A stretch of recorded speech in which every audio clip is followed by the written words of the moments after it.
Coup d'État déjoué du 3 janvier dernier, 5 complices sont passés aux aveux cette semaine sur votre télévision. Ils sont nombreux à être interpellés et les auditions sont en cours. Dans ce 20h, nous vous proposons une synthèse du dossier impliquant des personnels militaires et civils. D'autres interpellations pourraient intervenir en fonction des informations collectées. Bienvenue dans ça.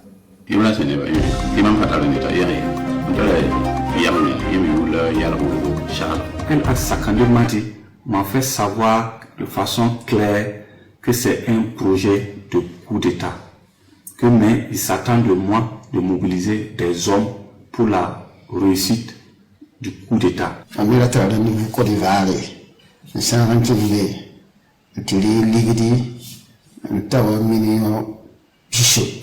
mission qu'il voulait me confier était de couper la tête du pasteur. Je tiens à préciser que le pasteur, il s'agit du capitaine Passéré, commandant la base des drones de Stiapone. Ainsi donc, certains ont encore succombé à la tentation du diable. Ce que l'on pourrait qualifier d'un énième projet ubuesque contre les institutions de la République impliquait effectivement de nombreux civils et militaires. Il était prévu une action de déstabilisation du pays.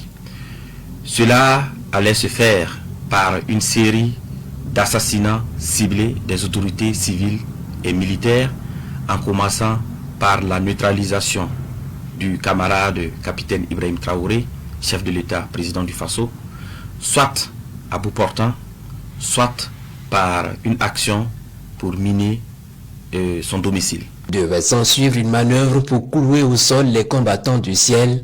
La finalité était très claire, baisser le niveau de réactivité et faire intervenir des forces étrangères. Celui qui en tirait les ficelles, le voici. Paul-Henri Sandaogo Damiba, président déchu et réfugié au Togo, aux dernières nouvelles. Il a eu pour mission clé de concevoir et de planifier les actions, de rechercher et de mobiliser les fonds, de recruter des populations civiles et des militaires. Les militaires avaient pour mission de coopter d'autres militaires, de mettre en place des groupes d'action avec des missions bien déterminées. Et les civils devraient mobiliser des populations, leurs adeptes, pour que après l'action militaire, ils puissent mobiliser leurs adeptes pour pouvoir soutenir l'action militaire. Tous les individus mis sur le coup devaient intervenir le 3 janvier 2026 à partir de 23h précise. Le 2 janvier soir, comme promis, le colonel Damiba m'a appelé et la mission qu'il voulait me confier était de couper la tête du pasteur. Je tiens à préciser que le pasteur, il s'agit du capitaine Passéré, commandant la base des drones de Stiapone. Une fois la tête du pasteur coupée, les drones allaient être inopératifs pour que des unités puissent entrer en action, car selon le colonel Damiba, l'obstacle était la base des drones de Stiapone. Un scénario dangereux qui aurait pu replonger le Burkina Faso dans une situation d'insécurité aggravée. Le danger courait les rues de Ouagadougou, mais aussi les profondeurs du pays. Dans le plan peaufiné, le cerveau Paul-Henri Sandaogo Damiba a pris le soin d'impliquer de vieilles connaissances à l'image de ce commerçant. El Hadj Madissa Kandé restait en contact permanent avec lui. Le dernier financement venu du côté de la lagune Ébrié a été acheminé grâce à lui. 2023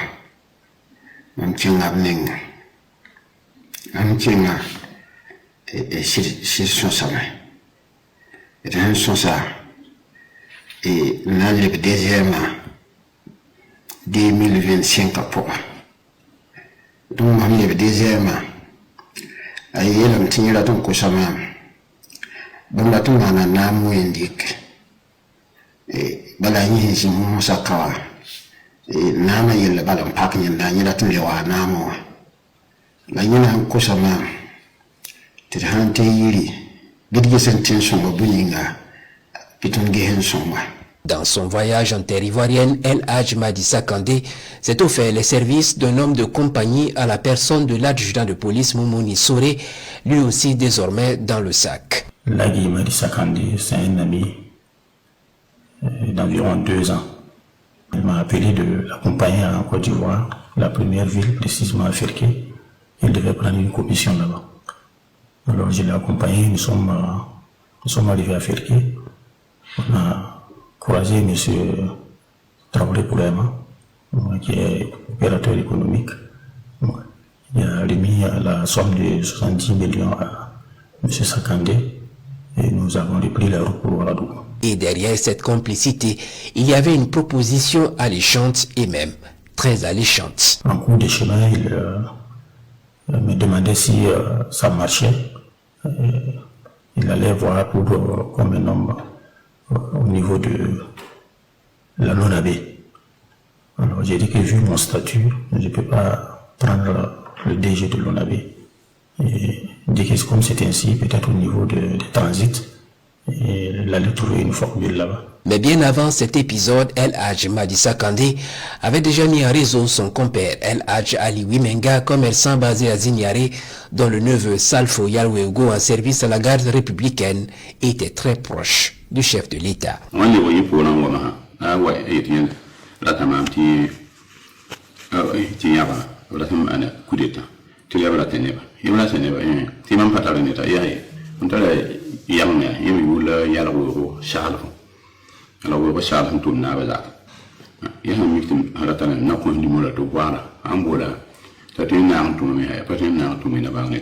L'intéressé, le voici. Quand j'ai eu les détails clairs du rôle que je dois jouer, qui est un projet de déstabilisation, je me suis mis à travailler en me mettant en contact avec mes hommes que je fais plus confiance. Et c'est en ce moment, pendant l'absence de El Hadj Sakandé Madi hors pays, j'ai travaillé. Et je tiens à préciser que j'étais chef de piquet à la garde républicaine le 31 décembre.